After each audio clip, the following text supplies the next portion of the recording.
Welcome, everybody, to another episode of Alex Lopez Talks on the Alex Lopez Rocks YouTube network. Joining me today is the amazing Emma Goldie. Emma, thank you for joining me. For our audience, can you explain, because I know you do work with spiritual and coaching, and I'd love for you to explain it to our audience. Sure. So I call myself a spiritual mentor. But I've had a lot of years in kind of yoga and meditation. I went to the Far East, to India and Tibet and Nepal, and I actually started meditating when I was like 13. But I was always also really into like community and service work.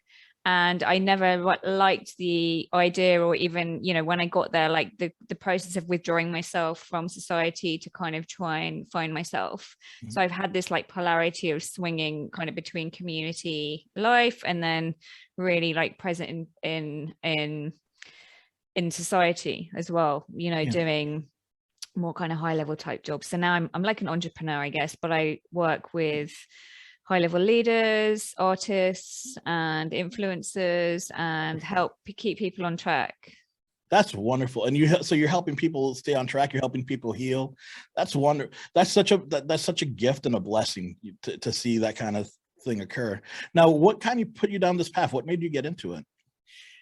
I was always very, I guess, maybe conscious when I was small, but I also was extremely like sensitive to other people's needs. So I would always feel, I'd go into a room and I would feel what people were feeling, what they needed. And as a result, I became more kind of quite an emotional carer for my mom, who was sick from when I was quite young, and she split off from my dad, and I became like her kind of confidant and friend. So in some ways I missed on my childhood. She became really sick and tragically died when I was 19 after lots of stints in hospital. I'm sorry for your loss. Yeah, and then I kind of shot off to India and was free, and a bit too free probably, and went and like explored all the really intensive like kriyas and yoga stuff, and hung out with the sadhus, and It was really cool. Like kind of went on a pilgrimage with like the Rainbow Warriors, and you know, learned all the songs, and it was really cool. It was a good experience. I was a bit too open and probably still a little bit traumatized from what had happened early on in my life. I didn't have too much kind of grounding or roots back home. But it was a really good experience, and it actually set me up really well for what I do now, because I did some really intensive stuff and went kind of way out and came way back, and learned myself how to rein that in, because some of these exercises actually, they're really strong and powerful, and people kind of throw them around, and you've got to be quite careful with the energy, the energetic body, you know, in the system. It's from my perspective, you can't play with it, you know. Oh yeah, you have to respect the process. Excuse me, sorry about that. Just a little bit of water there got into your wrong pipe, but all good. So it sounds like when you're describing some of your process, it seems like you have a little bit of intuitive empath in you as well. Yeah, definitely. And actually, I've developed a methodology called Polarity Navigation, where we can test using feedback of the system. So we can test using feedback of the individual system using there's two ways I test. One is with sound frequency, with tuning forks, and the other is with a kinesiology test. So we can actually work out what the priority is to clear with that system. Normally, when there's a blockage, it's related to a much earlier energetic block from when people were probably small and needing to protect themselves, and we're in a kind of either a shock or a trauma or a situation where they weren't comfortable, and at that point part of their spirit or part of their nature kind of compressed, and as that compression happened, the meridians, which are the energy lines in the bodies, they block, or the chakras block, and then that creates, it often comes with a decision to become a certain way, or to be helpful, or to be caring, or to be strong for the mom, or you know what I mean, to not get, you know, to be the good boy. So all these kind of decisions that we make early on actually stop us connecting with our soul, because that decision was such a strong protective mechanism. Traumatic, when we start to step outside of that, the whole energetic system is like, oh my God, it's not safe. It's kind of back to fight or flight. So the work I do is to find the root causes, unravel them, and then it leaves the energetic system free. And from there, we go in and look at, okay, well, what have your behaviors been? What have your habits been? How are you intertwined in these relationships or work patterns with people? And then we can start to unpick that and give people new tools, techniques, a lot of, you know, some breath work, some visualization, some yogic stuff, but also a lot of practical everyday stuff, looking at self-care, structure, vision, mission, and some more like yogic principles, the environment that people put themselves in, you know. A lot of things stimulate us in different ways, and we need to keep that stimulation muscle going so that we can stay in an upbeat way. Our energy is rising. We don't want to be in the situation where things keep knocking us down, you know. Yeah, absolutely. And it's kind of, when we're talking about like traumas, usually we don't even realize as adults how much trauma we carry from our childhood unconsciously, like in, you know, certain, like, for example, there's probably like stuff from previous lives and familial stuff. And like, I think sometimes we like, I can't remember who explained it to me, but they said you chose before you were even born to be in this situation. You don't, and I'm like, why would I choose this? And why would I choose all these things? Why would I choose to, you know, end up with like an autoimmune disorder, which is now in remission, thank goodness. But you realize that there's traumas from your past life and even from your childhood that you need to let yourself heal. And with certain disorders and certain things, it's basically your body and soul are trying to connect, and it's literally making you address it. That's exactly it. Normally, there's not space for the soul in our life. You know, there's so many societal conditions, family conditions, relationship, you know, what we put on ourselves. And like, where is a space for the soul? My Facebook group is called Soul Revolution. For me, that's what it's about. And a lot of my music that I write is also about that, us having space to actually reconnect with who we truly are. And for me, the soul essence, like the individual soul, is connected to the big one soul. But because we've kind of limited ourselves with this identity or these roles in life, suddenly there's no space. And one like major thing I work with is like dark night of the soul, or existential crisis, which is when essentially the identity self and the soul self just like, it's just so much clashing, and the soul is screaming louder and louder and like creating really crazy situations, you know, like health or relationship or work. And the system is screaming and wants to, I don't know, walk out on life or do something crazy, because it cannot actually handle the polarity of both of those things. And, so yeah. And then one thing that you talked about, like, for example, relationships, sometimes people don't even realize it immediately because when they go unhealed or without reconnecting to their soul, they tend to fall into certain patterns. So like they'll notice it probably after like the 5th or 6th relationship, that you're literally repeating a certain cycle in the not only in that relationship, but with the same style of person, you know. And it's not necessarily that it's a good or bad person or an abusive relationship, but it might just be toxic traits because your body's crying out and your soul's crying out to reconnect and help you heal those traumas. Yeah, and it's we do, you know, we give out a frequency, we give out an energetic that's locked in our system and in our thoughts and in our feelings and in our energy field. Yeah, and we vibrate at a certain range. Yeah. So you may, like you say, you may be born with it from a past life. Often we carry those traits through.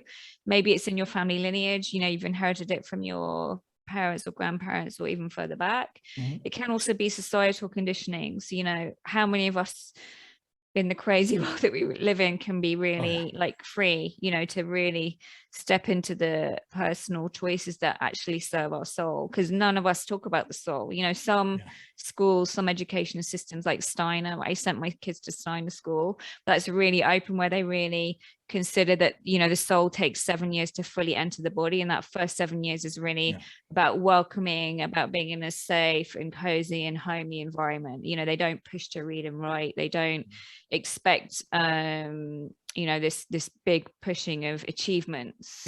It's actually about feeling out, or, you know, like exploring, who am I?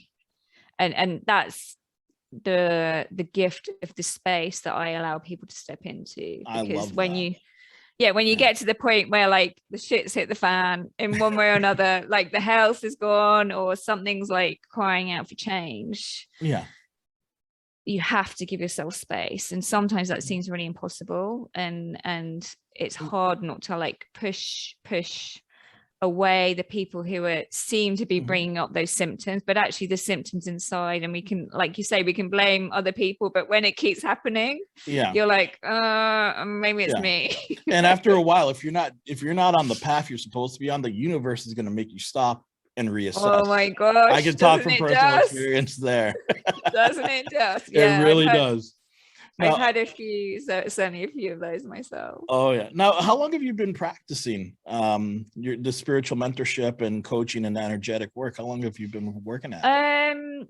For like 10 years, I've been running a homeless soup kitchen and was teaching in a high-level retreat center.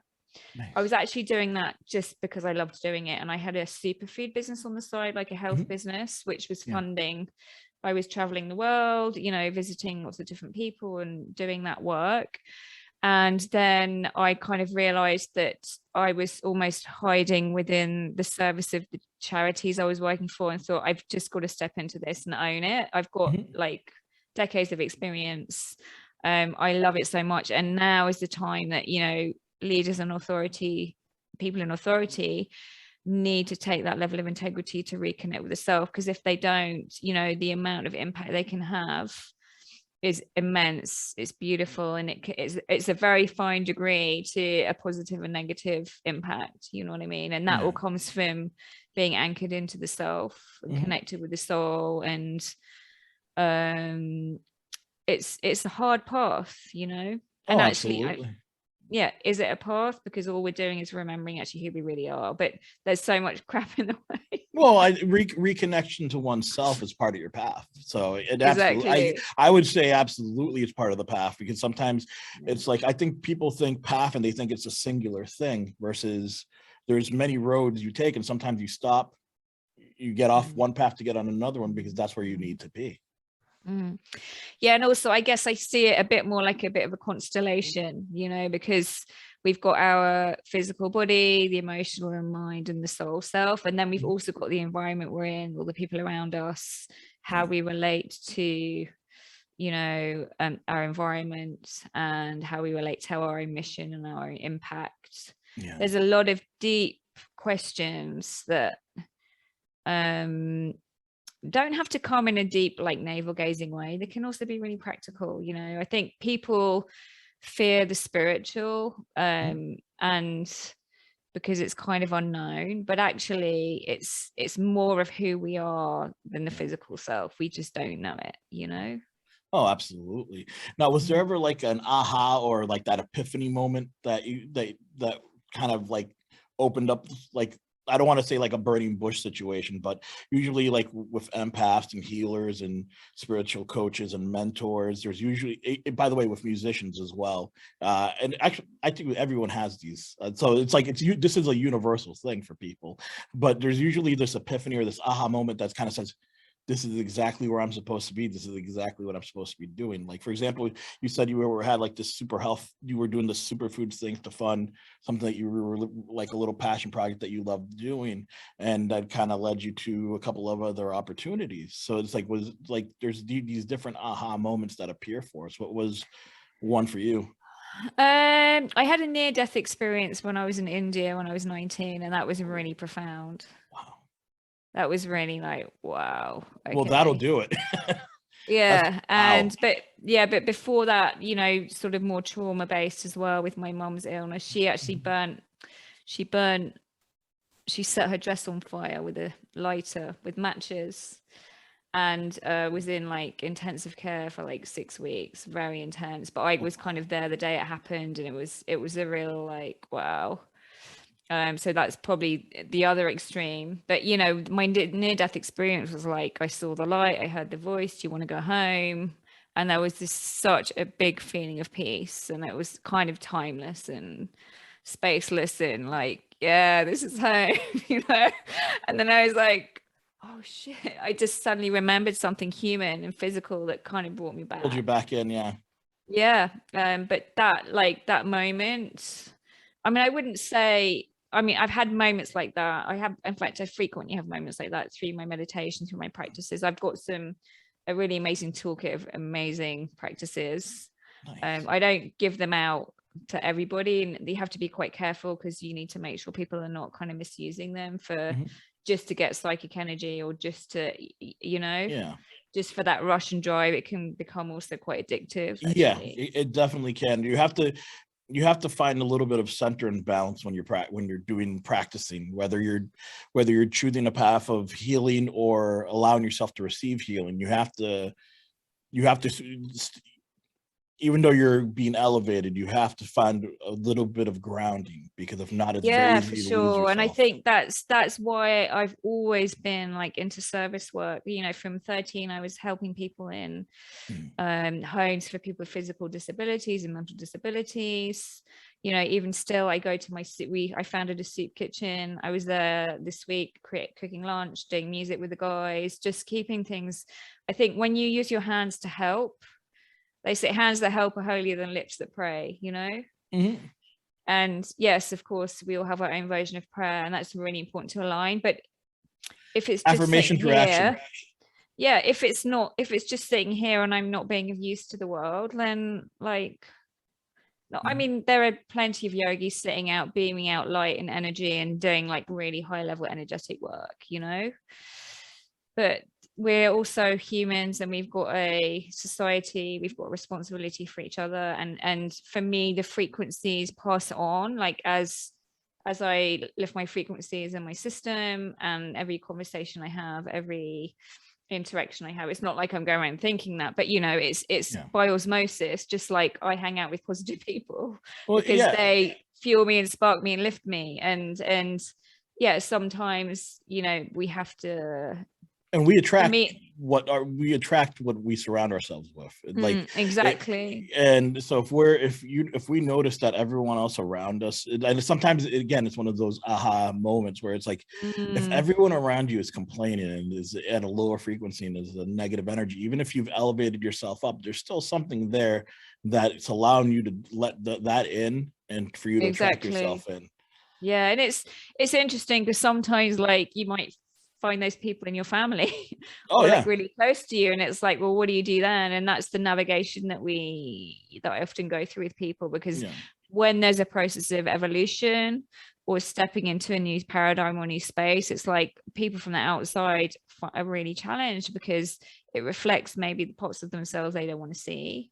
It's maybe that person has been like a convenience for them in a certain regard, making them feel a certain way, and all of a sudden if they change, it brings up, the parts of themselves that maybe they've got to work on. So actually it feels awkward, but actually you're doing people a favor, and it can be done in a really nice and gracious and responsible way. And it doesn't have to be a complete cut. It just means like you shield yourself enough where you're not allowing that vibration to vibration or you spend extra time doing really good stuff that makes you feel amazing. I mean, I do a lot of music. I write music and I sing, and if I don't do my singing or writing class, or don't do something of that like 2-3 times a week, I'm like in a really grumpy state. So that's my responsibility. Either I can be really uplifted and high vibe, or I actually just went out for 24 hours to stay with a friend.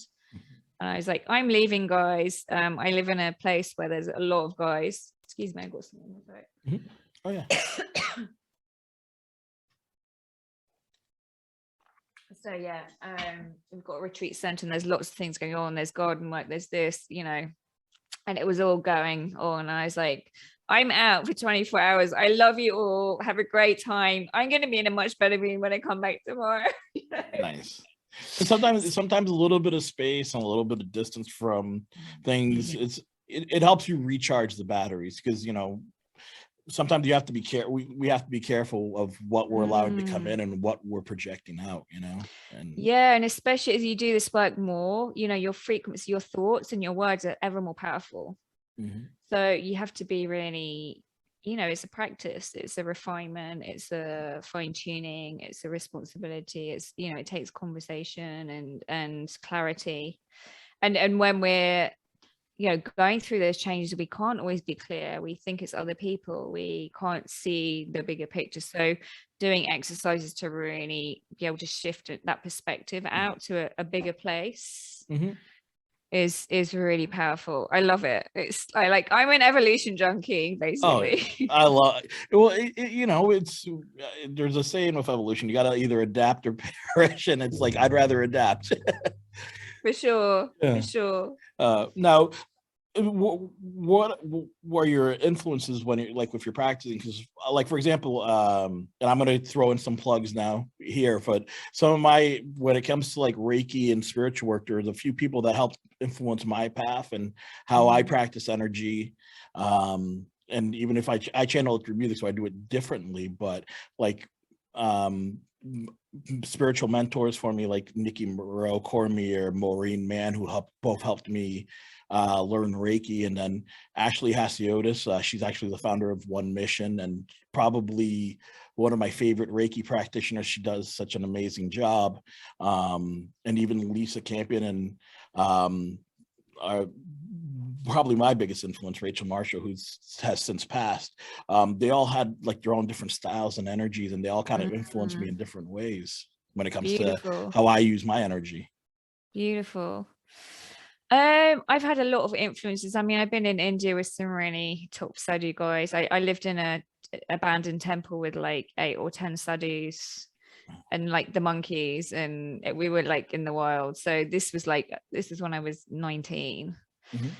That was really profound. I've had some really amazing experiences also in Tibet, in the monasteries and learning some of the techniques there.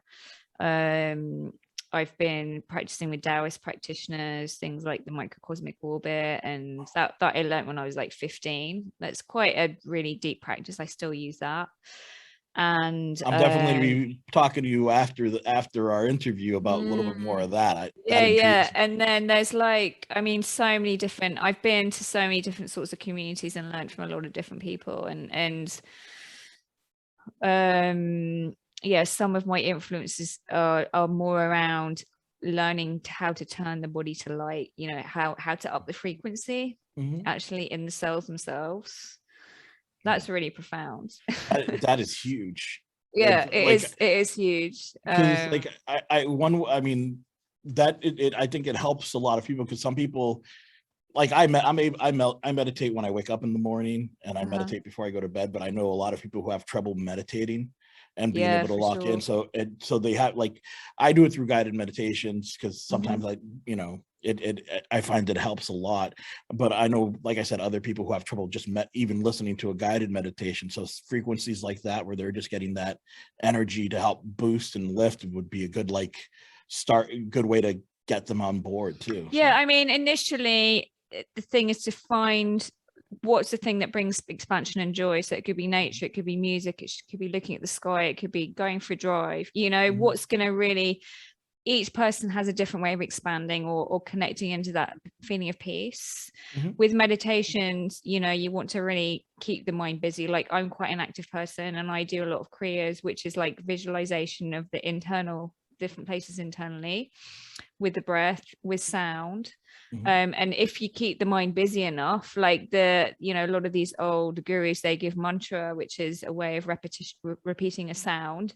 Each sound has a bija essence, like a seed essence, and this will bring about different energy in your system. So actually the mantra itself might help to calm or bring more of a water or more of an air element or more of a fire, or a combination of those for your exact nature. So finding a mantra that's powerful for you not only helps your cells, but it also helps the mind. And it also connects you to the frequency of something that's been chanted over, thousands of years, potentially, by some very highly spiritualized people. So the sounds themselves already have a resonance. You're already kind of jumping on the crest of that wave. Yeah. If you can combine that with the breath, and with the focus and with the light and with the sound. It's like you're kind of in the driving seat, you buckled up the seatbelt, you know how to move the steering wheel, because our mind is just so busy. But sometimes it's also about settling the nervous system first. So it might be more about relaxation and breath work to settle the nervous system, to allow it to concentrate. And that might just be more about helping to soothe and self-soothe if there's a lot of us are kind of in this frantic fight or flight, and actually it's really hard to stop when that's still going, you know. Absolutely. I mean, it's very powerful. And kind of like when you were talking about it, we're talking about all the pieces, I literally see them like as dots, and then you're like literally just taking these from over here and these from there, and you're just lighting everything right up. And actually, the secret to meditation is to have no thoughts. So it will start with, you might just have a tiny window, and it might just be one tiny window in 20 minutes or in 10 minutes, but actually you then extend that space between the thoughts, and then it become more permanent. It's just learning the right tools, it's literally just learning the right tools. It's so powerful and so helpful.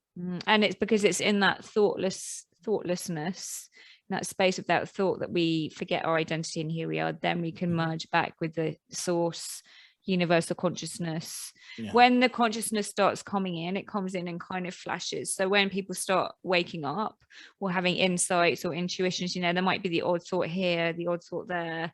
It may be, months apart even, and then all of a sudden it gets more and more frequent, and it actually has to come down from the energetic field into the physical body.